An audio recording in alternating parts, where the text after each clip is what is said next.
We all remember recess growing up in school. Recess was a time of day where you could have all the conversations that you could not have while in class. Recess is where you had the real conversations. And real conversations we're going to have. In each episode of the Recess podcast, I'm going to have real conversations explaining students and school. I'm David McGuire, and I'll be your host. It's recess time, y'all. What's up, everybody? Welcome back to the latest episode of the Recess Podcast. I'm your host, David McGuire. This is episode 23, and I am excited about this episode. This is education on a Tuesday night. So, you know, when I do these conversations, it's going to be real nerdy and educational, and I have with me a doctor, and we're going to have a tremendous conversation about a variety of things. But a lot of the things we're going to talk about, I'm going to be honest, folks, it's for my development personally. So that I did script these questions for me, but I do believe that these are questions that you all have as well. But as always, appreciate everybody rocking with us. If you're in the comments, like and share this video. Jump in the comments with your own questions. Otherwise, I'm going to take over the conversation with my questions. But again, appreciate you rocking with us. It's episode 23, Education on a Tuesday Night. Without further ado, I'm going to have our guest introduce herself before we jump into our focus question of the day, which I think you'll really enjoy. So I'm going to give you the solo screen. Tell the folks who you are, the work that you're doing and everything like that. Yeah, well, good evening, everybody. Happy Tuesday to you. I hope you and your family are well physically and emotionally wherever you are. It is such an honor to join you tonight to have a talk about education, which is my passion. I'm Renee Azziz. I spend my days and nights working with educators. That is, I feel like, the luckiest job ever. And kind of my journey through education has been a tremendous one. I started my career after graduating from Indiana University as a behavior consultant in the Indianapolis public schools way back in more than 20 years ago. We had in those early days school and mental health partnership. So I was part of the mental health partnership in IPS schools. I got to work at school 54 and 27, really working with students who needed those services. I learned a lot about education. That's kind of when I got bitten by the researcher bug because I spent my day supporting students to meet expectations academically and behavioral in the classroom. And I found myself, which hopefully we'll talk about today, always in special ed classrooms. And so I was like, what is this about? So long story short, that sent me back to school. I went back to graduate school at Indiana University, and I got my graduate degree in school psychology. And I practiced as a school psychologist in local schools here in the Indianapolis area for several years before I transitioned again and started doing state level work. So traveled from top to bottom of our state here in Indiana and in states across our nation, and learned really about the practical side of all that research that I had done at IU. So that was fun work, and I was traveling so much that I decided through my learning experiences that I wanted to really be able to meet the needs of educators in the way that I felt was best. And so I started my own company, and that's what I'm doing now, Virtuoso Education Consulting. I started as a team of one, but now I have some great folks that are helping me every day work with educators to be able to support the needs of students and their families. So excited to be able to have a chat with you tonight, David. Thanks for the invitation. Absolutely, and love it. And so, like I said, always supporting Black businesses, especially in education. Thank you for that. We're gonna definitely have you talk about that a little more and share folks how they can reach out to you and things like that. So okay. I'm gonna jump right into this article, and it's something that you sent me a while back. And so folks that are watching live, and so. And if you end up watching this later, I'll give you the name of it. But folks that's watching it live, I'm going to share this on the screen. And it's an article from The Atlantic. And it's titled, Why Schools Need More Teachers of Colors for White Students. So those that have been rocking with me, I've shared this story, and I shared it with you, Doc, prior to us getting on. Two of my favorite teachers I had were white women, right? And as I grew up, the perception that I had for white women, I always associated to them, how they treated me, the type of teachers they were, the type of women and people they were, just how they treated me as a young Black male. Like I really appreciated that. And so I always associate that. So when I saw this article and I said, why schools need more teachers of color for white students, we always talk about the need for teachers of color for students of color. But you don't hear this too often about the need that it has, for white students. So Doc, when you read this and you shared it with me, what were your thoughts about this when you read it and just how important this is in our education landscape? Well, what struck me was the fact that I think it's been my experience working with educators all across the nation that when we start to have conversations about really anything related to cultural, responsive, whatever, the conversation is always on students of color and what they need and how they benefit. But what this article, I think, does a great job of highlighting is the need for students who some might use the term majority, for students who are not students of color. It's important that they also develop bicultural language and understanding about cultural difference. I always tell the educators that I'm working with that here we are as adults who've been in education, we're highly educated, and here we are in this room trying to learn about culture.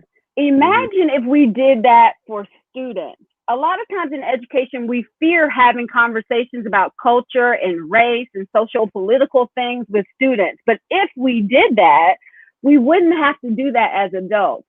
So this article, I think, does a great job of sharing how, similar to your experience, if you see people of various cultures, racial cultures, religious differences, socioeconomic differences, language, if we see folks, then we are less likely to have a bias toward them because then we start to have a mental model of what that represents.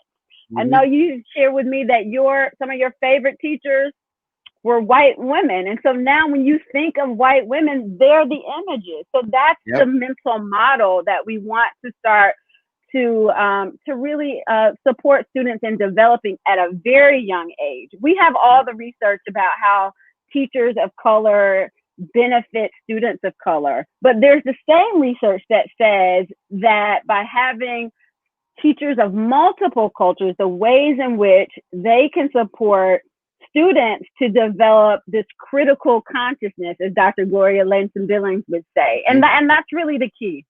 Yeah, I agree. And to your point, when you as leaders of students or principals of color and teachers of color, right, there's also this representation of being that role model and also eliminating those stereotypes that all kids will have when they think of men of color, right? And that's one of the things that I always try to carry, while it is a heavy burden, right? And it's a lot to put on somebody. But when you step in that role as a classroom teacher or classroom principal or classroom, whatever in the school in front of children, right? It is something that you have to be aware of. And it is a burden that you must carry and you must own up to it. And I think it's important, but especially now in the times that we live in now with all the racial injustice that's happening, right? Absolutely. And the way in which things like we have just more of an obligation. And so powerful article, again, it's in the Atlantic. I'll drop the link after the show and share it with you, but I would love for you guys to read it and share your thoughts. But if you haven't read it, share your thoughts about that as well in the comments. So we're going to jump in. So Doc, when you think about your work and working with schools and working with teachers and working with leaders, how would you describe the current state of education in Indianapolis? I always ask this question to lead off the show because I want to have a real conversation. And so perspective for me is good. So how would you describe the current state of education in Indianapolis? Oh, wow. Well, there's a lot that you could say about that. But I'll do the caveat part based on my work, right? There are many ideas that I have about the state of education, but being that my predominant work is around issues of diversity, equity, and inclusion, I think that in Indianapolis and really all across our state, people really are trying to be more intentional about how they are supporting all students and how they're being, how they're specifically addressing issues of equity. It's hard work. And I think that, the events of the summer of this year with the murder of George Floyd, and principals like you, David, had to all produce these statements that, about, the fact that they were supporting folks in the community. I think that really kind of created this crest. If we think about, our education environment as a river, it's the peak. And so, I mean, as you might imagine, folks were reaching out to my company and my colleagues who do this work in our state saying, help, we need help. We got to address this. And if I'm honest with you, I was skeptical. I was like, you're just calling because something happened. It's the new hot thing.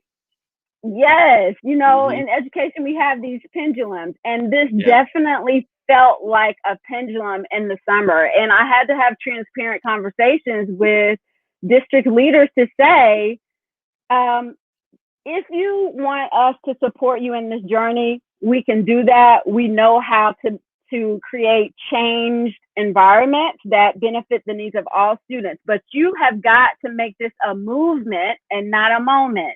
Yep, it's my favorite line. Make this don't make this just what you do in response, but really be willing to do the hard work of looking at yourself and how you're either sustaining inequities or intentionally working to dismantle them. So, we have been busier than than ever, really trying to support folks with issues of equity. I would also say the landscape here in Indianapolis and the surrounding areas, many districts are starting to recruit the directors of diversity, equity, and inclusion, again, trying to have this outward facing appearance that they're committed to the work.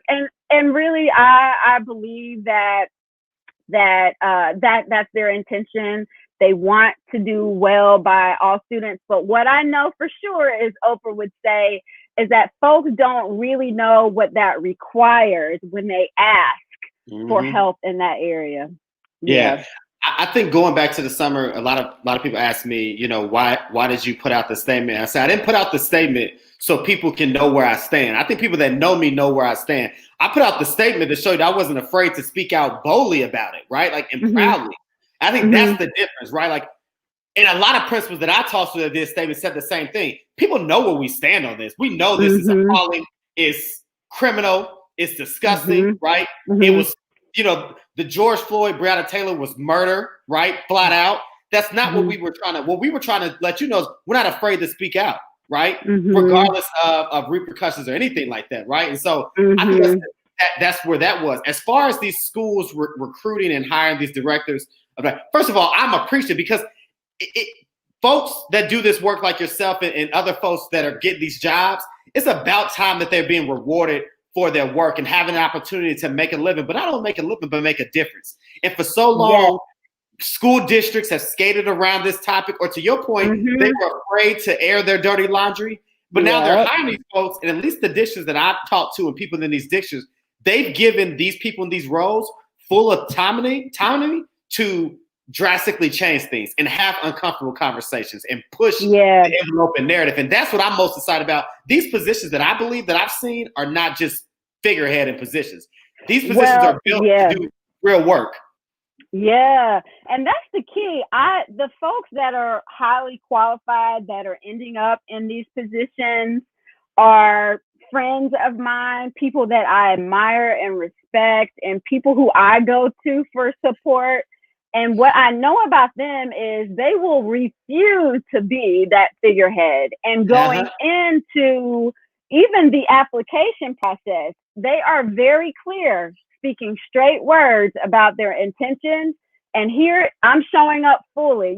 I don't know if you ever experienced this, David, but it used to be, I think, that a lot of educators of color felt a need to minimize themselves in a way so that there was this cultural fit.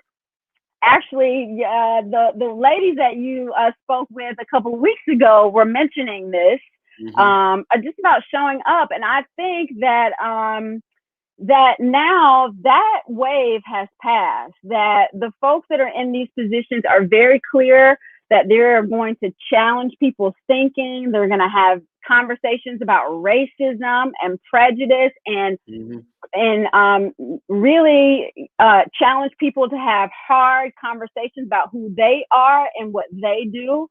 So I'm pretty proud of my colleagues who are doing this work across the state, and any chance I get, I'm supporting them. I love it. So Doc, we have a question from somebody that's really good, kind of goes on this topic. So it says, other than hiring and retaining more teachers of color, what action steps can schools take to move the needle of DEI? And so she also mentioned not just, but in addition to. So in addition to hiring teachers and retaining teachers of color, what other things can schools do to move that needle of DEI? Because right now it seems like that's the go-to. Let me get more Black folks in the school, right? And I think I checked that box. What else can schools do to move that needle for DEI?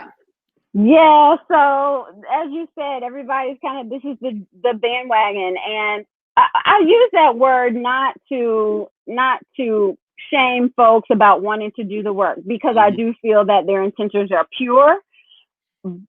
So what can you do? One of the first things you have to be clear on is define really what you mean when you say you want to engage in DEI work. What does that mean for you? What outcomes are you looking to achieve? So one of the popular books this year, is Dr. Kendi's work, How to Be an Anti-Racist. And if you've heard him, he always says, start with defining anti-racist, right? Because people are like, well, I'm not prejudiced. I don't treat anybody differently based on who they are. We spend all this time talking about what we're not doing, and we don't talk about what we do. So to this question is really to identify what are the outcomes you're looking to achieve. If you ask me to come and brainstorm with you, I'm going to be asking you those questions. What are the outcomes you want to achieve? And I think once you come to that, then the roadmap becomes a little clearer. But this isn't a lockstep process. It's not like do this, this, and check, you've done it. But what it does require is for you to develop the time to support your educators and yourself as a leader to develop, I always say, 3 sets: an equity-focused mindset, an equity-focused skill set, and then equity-focused tool sets. You got to be very intentional about all 3 of those things. It's not just putting posters up on the wall. It's thinking differently. It's changing your mindset, exploring your biases. It's being able to have the skill set to have racialized conversations. And it's having the tool sets to know how to take best practice and make it meaningful to students academically, behaviorally, social, and emotionally. So lots of things to do, but you got to be really clear up first on what you want the outcomes to be. Yeah. Back in September of 2019, the school I lead, we brought in a DEI trainer to try to train us, because one of the things that I always thought about when I worked at Tinley is Tinley, we never had a DEI statement, right? And I don't know if it was because it was a predominantly Black network led by Black people with Black kids. So we wrote one at Summit. This is September 2019. So I just want to do a timeline for people. So we had this conversation, identifying our own biases as teachers and principals and things like Black and white staff, right? We crafted a DEI statement as a staff, right? Went through the series of these processes. So now let's fast forward to March, right? When all of this, when school shut down and the George Floyd and all these things happened and these statements came out. And one of the things that I was proud that we did was we started this conversation before, as you mentioned, before it became a movement. Right. Before it became a moment, we wanted it to be a movement in our school, right? And so, but now, what we've got to do is, what does that second phase look like? And that's what I'm trying to push myself in our schools. What does it look like after that, right? So once you've identified and made it a movement, right? Mm-hmm. How do you keep that momentum going and keep against? Because as I said back then, this will die down, right? We will go through this period of time where Black people won't be killed by police officers on camera, right? And these things won't happen. And we're entering happier times because, we're about to get 45 out of office, right? And so things will be better. For some, that's a happy Right, time. for some, right? But what I don't want to happen is people start going in cruise control. Yeah. Right? So remember my analogy of crest, right? So then it's the recession of these conversations. I have the same fear, David. I really do. But here's the thing that keeps me motivated. I think what I try really hard to do is make sure that when I'm connecting with educators and with leaders, I really don't use the term diversity, equity, and inclusion as like a thing, DEI. Instead, people hear me talk more about educational equity. What does that mean? I take that right from Glenn Singleton, who has done all the work on Courageous Conversations. And he says educational equity is about raising the achievement of all students while narrowing the gaps of the students who are not performing aligned with expectations. And at the same time that you do that, you reduce the predictability of the students at the top and the students at the bottom. So how do we make this last? I think you make it last by not having a conversation about DEI, but really focus on educational equity, which is about all students. Whenever you find that you are siloing students and saying, well, this is something we need to do for the X kids, then once you feel like you've satisfied that, it goes away. So by having this perspective about equity and making sure that you're reviewing your policies, your practices, and your procedures to ensure that what you are doing benefits all students equally, I think that's how you make this a long, sustaining process. Yeah, I always tell my staff too, we're also fighting for education liberation, right? To break the shackles and the chains that have held us all back, right? And to push us forward. This liberation piece. And so a mentor of mine, Chris Stewart, always talks about, he always says, are we asking the question, how are the children, right? And so like always keeping that in the forefront. And we talk about that a lot at school, like how are the children, right? And making sure the children are well. So, I want folks that are in the comments, we're about to jump into, like I said, the real nerdy and educational stuff. And so the work that Doc is doing, and one of the first questions I want to go to is, why do so many students of color, specifically Black students, get referred to special education, right? A lot of the work you do are working with schools and their SPED practices and things like that. Why is there so many kids, and I'm not just saying that are qualified as special ed, but that are being referred? That's why I said use the word referred. Why so many color or specifically Black kids, in your experience and things that you've seen, being referred to special education? Well, I'm glad that you clarified that statement, referred, right? Because one of the essential things I have to communicate to people whenever we're working on issues of disproportionality is that you don't not refer a student for evaluation because they're Black and you're watching your numbers. No, if a student is in need of that level of support, that's what we do. But to your point, why are so many students even referred? There's a lot of research around this. And when I studied at IU under Dr. Russ Skiba, who's like the guru of disproportionality nationally, what we found was that there were multiple factors that were connected to one's increased risk for referral to special education. So issues of poverty, we know poverty, leads to increased risk for educational issues, and students of color are disproportionately impacted by poverty because of systemic racism, right? So we're not blaming families here. It's a societal issue. So that's one reason.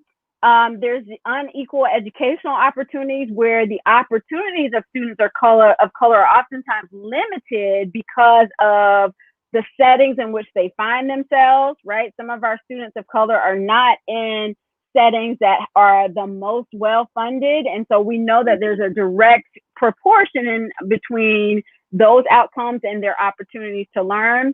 But here's a couple of things that I think you and others on the stream tonight probably feel more often, and that is the special education eligibility process itself is super subjective. Yeah.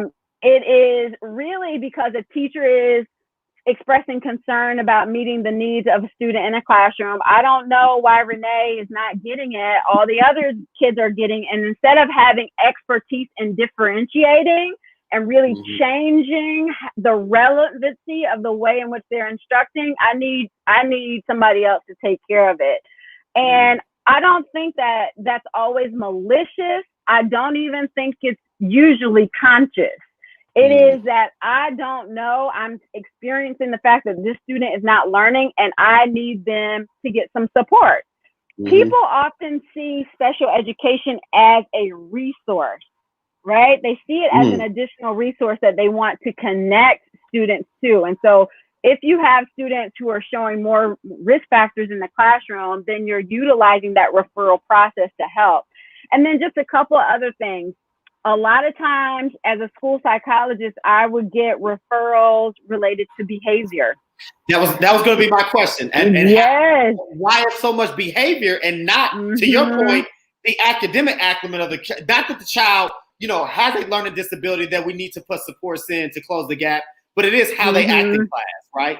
Right. And so this is really where I have done a lot of work with educators, and that's helping them understand the difference that makes a difference. The way students present, especially if there's a cultural mismatch between the teacher and the student, there's a lot of misinterpretations about the intentions of that student. And so something must be wrong. It can't just be different. I'll give you an example. One of my favorite things to talk to teachers about is back channeling. Back channeling is when students are in your classroom and no matter the fact that you have told them a million times, raise your hand before speaking, which I think we need to even investigate why we do that. But that's what we do. Raise your hand. We can't have everybody blurting out. But you have these students who are chronically, hey, Mr. McGuire, is that like when? And my mama said, and they're very emotionally expressive and they talk out. Sometimes they raise their hand as they blurt out, right? Yeah. But that's really back channeling. Back channeling is a culturally mediated behavior to show you, the teacher, that I am listening and engaged. But as soon as that behavior of blurting out happens, we judge it as wrong because we have said 1,000 times, don't do it. But what we fail to understand is it's culturally mediated. Now, that doesn't mean we allow all 30 of our students on Zoom or in the classroom to blurt out, but it does mean that we temper our judgment of it and we change our interpretation of it. So I'm telling that story because that's an example, but there are many other examples of behaviors that happen that teachers misinterpret as wrong when they're just culturally mediated. Things that teachers need to develop more cultural knowledge around how to mutually adapt to. So you teach students that your behavioral expectations to fluency, and at the same time, you temper your judgments of them. You become aware of them first, and then you work on them. So all of those things really impact then a teacher reaching out to their intervention team saying, help, I don't know how to support this student fully. They see that as a resource, and that increases those referral rates. Absolutely. And one of the things that I've seen and we've tried to do at our network, and I've seen other schools try to do it, is push for the MTSS process, right? Multi-tier system of support, right? To make sure, to your point, that before we even talk about the referral for special education, what interventions have we put in place? Have we exhausted all resources within the school to close this gap, whether it's behaviorally, right? Or whether it's academically? But to that behavior point, that you mentioned. So at Tinley, you know, and Penny Gregory, an educator that I respect on here, she's worked at Tinley. She knows we have at Tinley this idea of raise your hand for permission to speak, right? Where I think the mindset has to change in what we're changing at Tinley is that's a way of teaching in the younger grades, kindergarten, first grade, how to have an academic discourse with a large group, right? But as kids get older, you move away from that and you teach them other ways to agree and disagree and to speak out. But it's not this, well, I have to raise my hand and wait to be called on. That no, you can acknowledge how you feel, whether it's non-verbally or verbally. But I think that idea of raise your hand before you speak is okay in the younger grades because you're teaching discourse, right? You're teaching discourse, you teach them how to have a conversation. But to your point, your mindset, if a kid does blurt out, it shouldn't be automatically, it's a punishment. It's just saying, hey, I know you want to speak, but you gotta respect the floor for somebody else. But again, the mindset of schools and educators must change around that. Absolutely. And you know, and I think that's one of the things that pushed me to your work and the work that you're doing around special education. So in that same boat of special education, as you know in your work, there are schools that struggle with either academic performance or suspension rates of students who do identify as special education. Why do you think this is the case that schools are struggling to close the academic gap for students in special education? And why are special education students the ones getting suspended the most? What have you seen, you know, in your work? Why is this the case? Yeah, so I can't always say that special education students are the ones getting suspended the most, but you are absolutely right. They are suspended at high rates. So I actually support all of the districts in our state of Indiana, along with the team, the disproportionality team at the state. We provide all the technical assistance to all districts that are out of compliance with disproportionality. And as we are looking at kind of the root cause of those issues, it really is around a lot of the things that you just mentioned, David, around, you know, schools are working hard to establish what they want to call multi-tiered systems of support. But if I'm honest, what I see in terms of the policies and the way in which those things are implemented is really remnants of RTI, right? This more problem-solving approach. It's not really multi-tiered systems of support. And to the educators that are on the stream tonight, there is a difference. So it's not just that we provide interventions and check, we did that for 6 weeks, done. No, multi-tiered systems of support is this ongoing, continuous data collection, data analysis, and problem solving that has multiple iterations that is then connected with multiple levels of support. And so when students are usually identified as students with special needs, for some reason, I think that general ed teachers and even to some degree administrators say, well, they already get this resource, so we're not going to include them in NTSS support. No, that should not be. We still have to problem solve around all of our students. Back to the educational equity definition, we are working to support the achievement of all students. So when you don't have systems of support, particularly for special education students outside of their resource teachers or their classroom teachers, if they're in a self-contained setting, there's only so much that those folks can do. We really need the same kind of wraparound process with multiple levels of support that we do in some cases well, in other cases not so well for our general ed students. And so if you are not allowing that process to also happen with your special ed students, then we can't support their achievement. They still need support. Special education is not the only resource they should be receiving. And to follow up that, do you see that it's a lack of maybe schools having enough people with the capacity to understand the inner workings of differentiation, the inner workings of, NTSS and interventions and things like that? Do you see that as maybe the concern why districts do reach out, to folks like you and your company, because there is that lack of capacity of understanding? Because, those that are education majors that went to school to be teachers, there was 2 or 3 classes of a little bit of this, right? And typically not taught by an expert, but taught by a teacher, right? Yes, And, you don't have the folks like you or the folks like Penny Gregory who spent their life in this work teaching teachers in this. And so preparation programs are struggling with that. Do you see that as maybe a possible issue as well? Yeah, I mean, it really starts from a pre-service standpoint. Absolutely.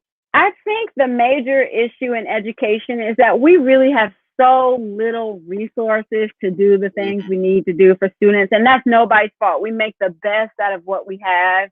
But really, we need so much more. And what I've noticed a lot is that, look, educators are highly compassionate folks who are going to just go beyond and above to do what they feel like students need.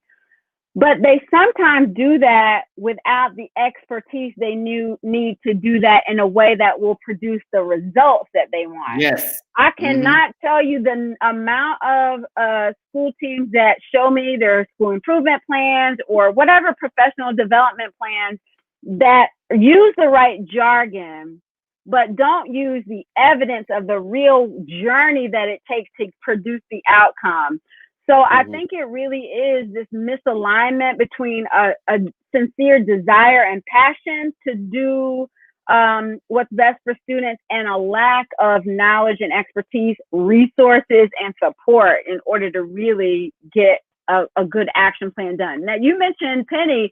Penny's doing great work with colleagues to really start to help develop leaders to know how to think about these issues more comprehensively. And so we really need to kind of leverage this internal mentorship process as much as we can in education, because we've begged for more resources and funding for years, and we're still trying to make the best of it.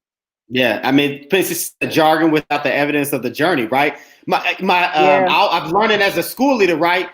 Having the heart to do the work will get you the results with a lowercase r. But the understanding of how to move children will get you the results with a capital R, right? Like, so while you need the heart, right? While you need the heart, and that's great, you also need the understanding and the institutional knowledge and the foundation, right, to actually get the results. So I'm learning that.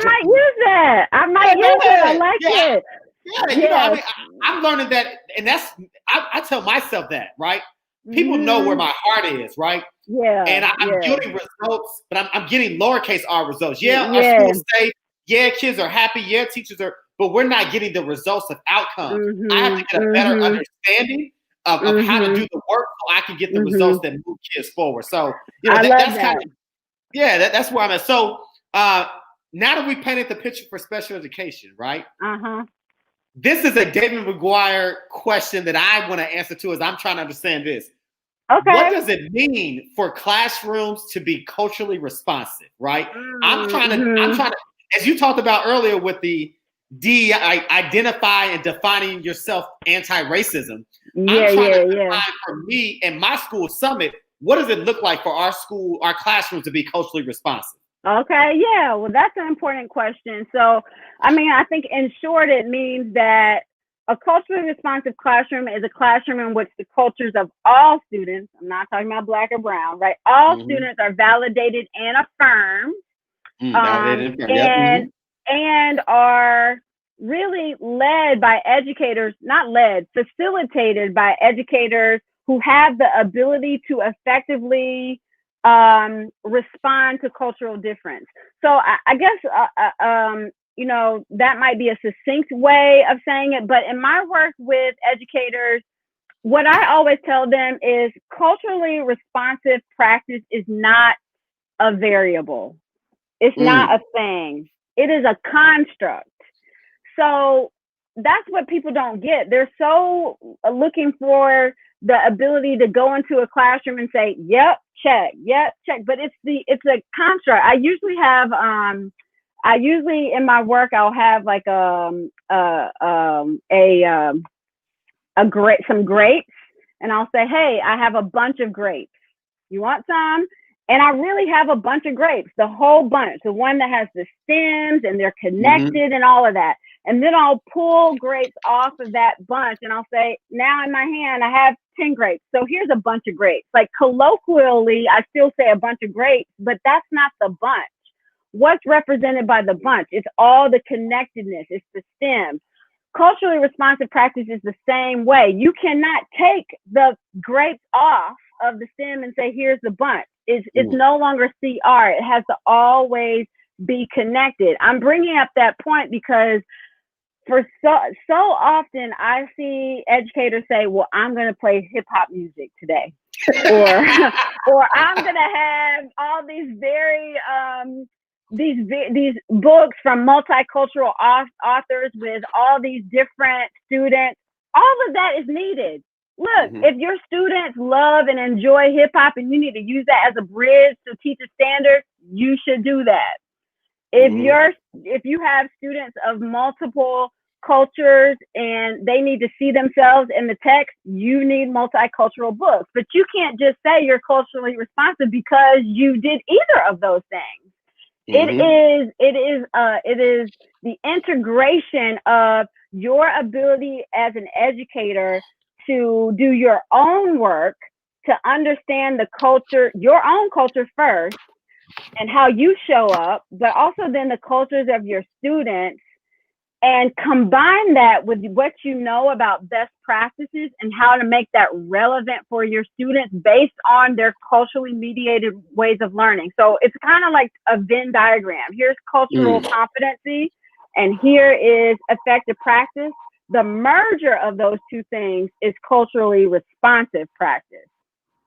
Now, I'll say all that, David, and people will still be like, yeah, so what do I do?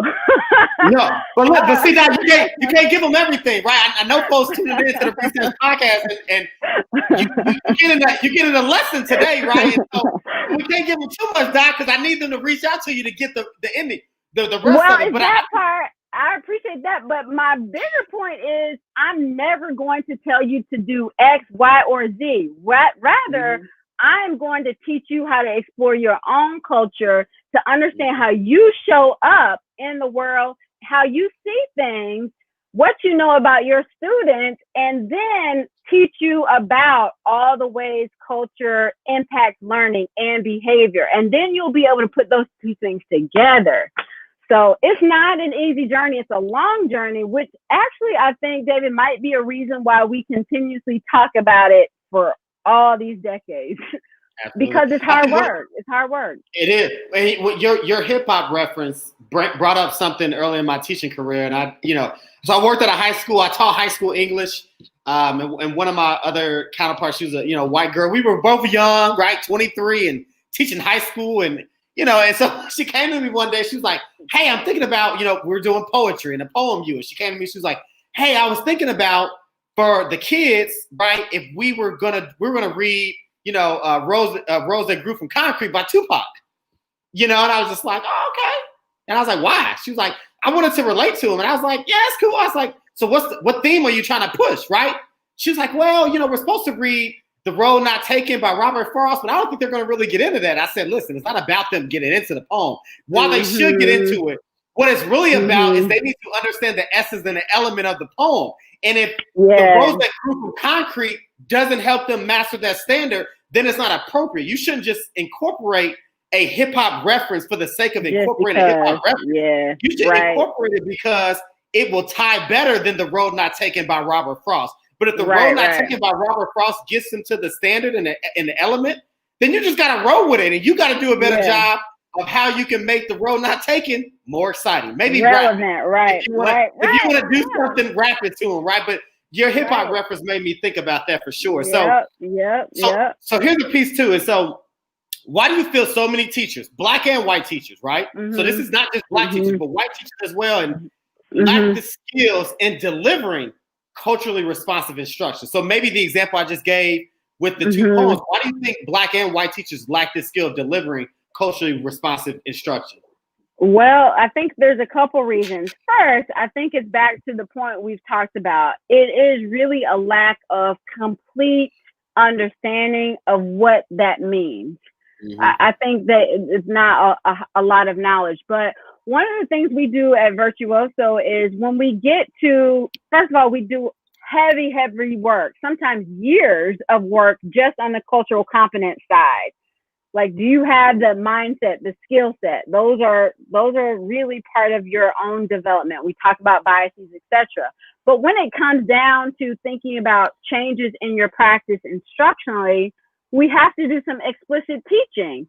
So I find that people don't know about the culturally mediated ways in which we communicate, or how we respond, or how we deal with conflict, or how we interact socially. And they absolutely don't know from an instructional standpoint how kids process information and how all of that is culturally mediated. So, you think about those big gaps. They're trying so hard, like your colleagues, to make things relevant without the context of what is causing the disconnect. So I'll give you another example. There are some teachers, this is maybe a behavioral one, but it also shows up academically. You've probably experienced students who are in the classroom. They're supposed to be taking notes, like copying from the board or the projector, but they don't have anything on their paper. Nothing. They have not written anything, but they have looked around the room. They see what everybody else is doing. And then a teacher will say, Renee, what did I just say? And Renee can tell you. And the teacher's like, doggone it, I thought I was going to catch Renee. but you didn't, because why? You are focusing on Renee looking around the room and not following the directives to write or copy, because you believe that the way to get that content to long-term memory is to copy, to take notes so you can review them. But there are some students who are field-dependent students. That means they use a spectator approach for learning.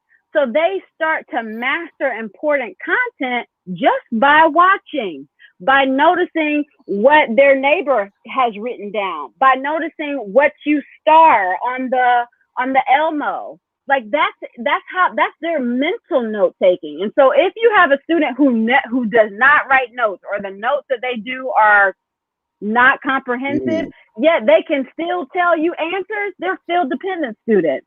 There are multiple other kind of factors that we go through with teachers as we're talking about these culturally mediated ways of processing information, but that's the part that nobody teaches our teachers. So they can't really be responsive to that in the classroom. So we come in and support them with that. So again, that goes to that teacher preparation, right? Because teacher preparation, they teach you, hey, your kids got to be engaged, right? Board equals paper, paper equals board, right? That whole saying, right? And just because the kids that don't take notes is looking around, right? That don't mean they're not taking things in. They're soaking in a lot. Exactly. But it's a mindset change. And so real quick, I want to give a shout out to Ankir is what I call him. He wanted to know about the elephant in the back. I know what the question is about, but does that elephant have a baby? No, sir. Okay. So that's always a question. So that's funny. I am not a member of the Divine Nine, although it would be an honor to be. However, the elephant is an analogy that we use in our work all the time at Virtuoso. And that is, what are the elephants? What are the things that we talk around, but we're not talking about extensively? And you cannot ever create an equitable environment. You certainly can't implement culturally responsive practice if you are not willing to highlight the elephants. There are many things that we talk around and we shy away from calling a thing a thing. And that's very important to our work here at Virtuoso. Everyone who's ever done any work with us knows about the elephant. Okay, so while it's not a symbol for the Divine Nine, it is a symbol for something. So we definitely got it. Okay, absolutely. So and we're almost at our hour. So the other question I had, we talked about. So I'm gonna jump to another one, and this is more so for the time that we're in. I was gonna ask about, how do schools make sure that we get away from the whole moment and movement, but we've talked about that. But I want to talk about how do you feel culture responsive teaching is going in a time where a lot of schools are virtual? How do you feel like, I mean, first of all, we're struggling trying to do virtual learning, let alone thinking about culture responsive, but it's important that we do have that list. So how do you feel when you talk to schools, how do you think they're struggling with that? And what advice, what's some free advice? Because I want folks to still, contact you out. What free advice do you have for schools to make sure that they're still being culturally responsive in a virtual setting? Yeah, so this is tough because listen, educators are doing an amazing job. I don't know how they are figuring out the things they're figuring out. So kudos to all of you who are boots on the ground really doing the work. I appreciate you. I still have a student in high school and I appreciate you very much. If I'm honest, and I think educators would say this, we are just trying day by day to do the best that we can. And I think as a result, we are leaning on things that we are very comfortable with, those things that are not uncertain, because we have too much uncertainty. Like, we can't take anymore. So because of that, I think some of, especially for those educators that have less fluency around issues of equity, I think that is not necessarily right now their priority, which I understand. But I encourage people, despite the fact that we are in a pandemic, I think because we are in a pandemic, to really center equity in your work. You got to center equity. What does it mean to center something? It means to have that be the lens through which you make all of your decisions. And so the question should be, what are the barriers that my students and their families might be experiencing, and how might I be responsive to those? How can I be intentional about noticing, about measuring, and about responding to the ways in which students are not benefiting right now? That requires a lot of flexibility, but it also requires us to always remember that relationships precede learning. That's got to be the focus right now. And we know that culturally responsive teachers are ones that have established meaningful relationships with their students as one of the components of the bunch, the construct of culturally responsive practice. So I would just say lean into focusing on relationship building. The truth is, we're never really going to fully be back to the way things were. We're going to be always needing to now, moving forward, think about all the gaps that our students are experiencing. We've got to do a lot of hard, difficult, culturally responsive, social and emotional work. We've got to understand trauma that students have been through, but we've got to do that all through the lens of equity. Equity has to be the center of all of those conversations. I'm saying all that to say, luckily, we are still training educators every day in workshops around culturally responsive practice. We are still passing on the knowledge. I can't speak to what the implementation looks like right now because I'm not on those Zoom calls every day. But from the teachers that I'm having dialogue with, it's on their radar. But again, I think that when times are hard, we are really leaning in things that we know for sure. And for some teachers, that is equity. There are many teachers that are showing examples of how they're able to be flexible and meet the needs of all their students. But then there's some that are more focused on the traditional, let's get at these standards approach. And I don't judge either at this point, because it's a very, very hard scenario to be in. Yeah, but I think lots of work what you to said, do. Putting that equity at the forefront, especially in this time, right? Not moving away from it and making sure that while it needs to be at the forefront now, and also when we do come on the other side, whatever that other side looks like, and I always talk about the education this time or the education next time, right? Making sure it's at the forefront. So definitely appreciate that. You know, Don, we're at the end, but I want to close out this way with you. So what advice? And you've given a lot to us. I mean, you listen, first of all, you put on a 55-minute free professional development for the folks. I know the folks listening enjoyed it. I know when I share this week, that's what I'm going to encourage folks. Hey, listen to this for that reason. But what advice do you give to school leaders like myself, teachers, community members, parents, in relation to all that we've talked about, this, the work you do? What advice do you give to the stakeholders for the children that we are all trying to serve?